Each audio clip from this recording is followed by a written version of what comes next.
अस्सलाम वालेकुम मेरी भैनों ते मेरी बेटियों। मैनू उम्मीद है कि तुसी सब लोग खैरियत नाल होवोगे। अज असी आलू वालियां टिक्कियां बनाउण लगे हाँ। आलू असी अच्छी तरीके नाल धो के उबाल लिते ने। इन्हां नूं हुण मैं मैश करांगी ते इन्हां दे विच सारे मसाले पावांगी जी। ये हुण आलूआं नूं कर लांगे मैश अच्छी तरीके नाल। इन्हां नूं दबा के सारिआं नूं आलू मैश हो गए ने ते हुण मैं इन्हां च मसाले ऐड करांगी। बिस्मिल्लाहिर्रहमानिर्रहीम।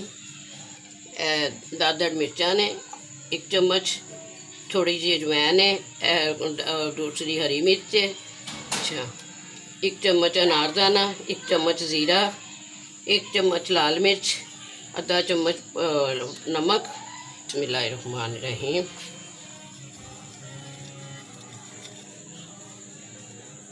सारा मिक्स करके ते फिर असी इन्हां नूं बनावांगे। ये देखो नाल विच करनी असी इहदे प्याज मिक्स।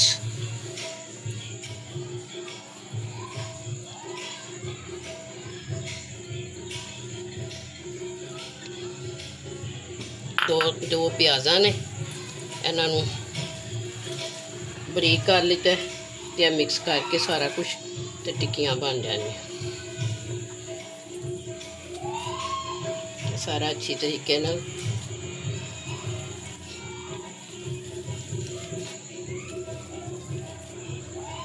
अच्छी तरीके नाल हाँ जी यह मिक्स कर लिता चंगी तरह पीठी नूं अच्छी तरीके नाल। हुण असीं इहदे बनावांगे टिक्की। यह देखो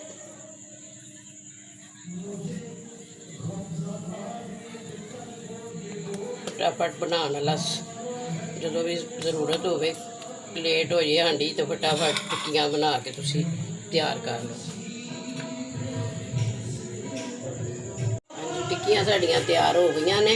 हुण असी घ्यो पा के तवे ते, मैं तो वैसे तवे ते करनी आ फ्राई, कुछ लोग फ्राई पैन च भी कर लेंदे ने, अपनी अपनी मर्जी होंदी है। पर असी तो ऐसे तरह ही करने आ, जो अपनी वालदा कोलों सिक्खिया होया उस तरह ही करनी आ, सीधे सादे तरीके दे नाल।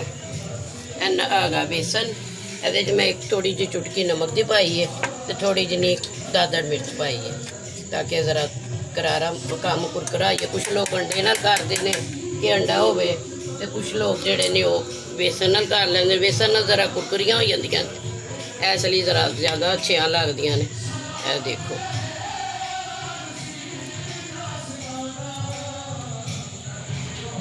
बिस्मिल्लाहिर्रहमानिर्रहीम।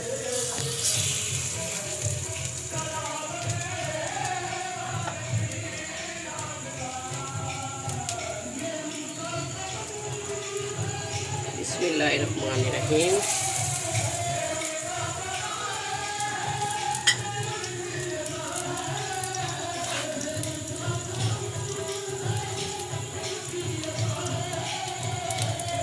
बिस्मिल्लाहिर्रहमानिर्रहीम।